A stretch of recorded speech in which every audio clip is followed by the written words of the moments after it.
De la naissance de l'islam à la prise de Bagdad par les Mongols. Grand A, un empire dirigé par un calife. Mohammed est à l'origine d'une nouvelle religion monothéiste, l'islam. À sa mort en 632, les musulmans se divisent rapidement entre sunnites et chiites. Les conquêtes sont rapides.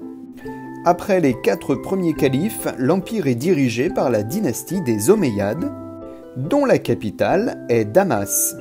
Au début du 8e siècle, les armées musulmanes atteignent l'Espagne, appelée alors Al-Andalus. Loin de leur base, les armées musulmanes sont arrêtées à Poitiers en 732 par Charles Martel. Elles se heurtent également à l'Empire byzantin. En 750, les Abbassides prennent le pouvoir. La capitale est Bagdad. L'empire est dirigé par le calife. Ses vizirs sont parfois non arabes, comme les Perses, et ils sont souvent chrétiens ou juifs. Grand B, une civilisation brillante et prospère. Dans l'empire, les oulémas, les savants religieux, encadrent la pratique religieuse et l'éducation selon la charia. Les dhimmis, les personnes non musulmanes en terre d'islam, peuvent garder leur religion, à condition de payer un impôt. Les villes concentrent les populations et deviennent les cœurs économiques de l'empire. Elles s'organisent autour de la grande mosquée et du palais.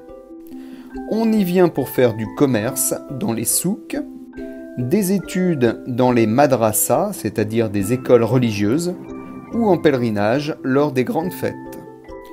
Grand C, des contacts nombreux en Méditerranée. Les arts sont inspirés des différentes cultures de l'Empire, comme la culture perse. La calligraphie se développe.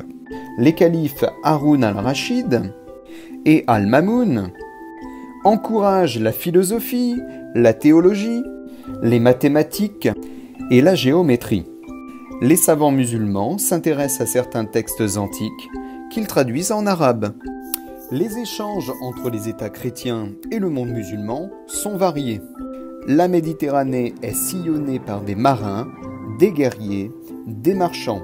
Certains territoires comme la Sicile ou l'Espagne sont des lieux privilégiés d'échange.